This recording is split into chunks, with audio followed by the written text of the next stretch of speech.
Cette vidéo est une introduction à la séquence Comment créer son réseau professionnel.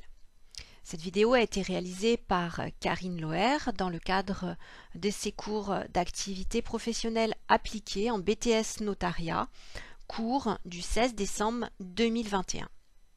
Donc d'abord, il va falloir que vous vous posiez la question en introduction sur ce que vous connaissez des réseaux professionnels. Que connaissez-vous des réseaux professionnels? Première question que vous allez devoir vous poser, c'est pourquoi les réseaux sociaux professionnels représentent-ils une étape clé dans le parcours professionnel d'un étudiant à la recherche d'un stage, donc dans votre parcours professionnel, à la recherche d'une alternance ou à la recherche d'un emploi.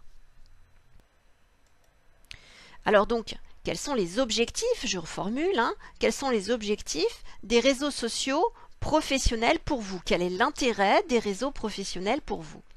Alors tout d'abord, les réseaux professionnels sont des sites internet destinés à rechercher vos stages, découvrir des métiers et des expériences professionnelles, vous informer, rechercher, échanger des informations sur une entreprise précise, donc un office notarial par exemple, dans lequel vous allez postuler, un secteur d'activité, vous avez une veille à faire notamment en termes de droit, là on rentre dans le droit de l'immobilier en cours de technique notariale, c'est très utile pour opérer une veille juridique dans ce domaine, ou même vous informer sur un poste vacant, puisqu'on reçoit des petites annonces sur les réseaux sociaux professionnels. Donc, recherchez vos stages, vous informez, mais aussi vous formez grâce aux formations gratuites proposées par les réseaux, mais aussi aux opportunités que vous pourrez saisir via les inscriptions que vous aurez faites. Et ainsi, développer votre réseau et enrichir votre réseau de relations de travail.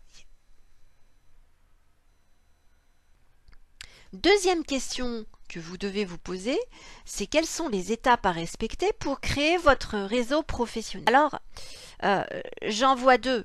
Première étape, vous allez devoir créer votre profil. Deuxième étape, entretenir et développer votre réseau professionnel.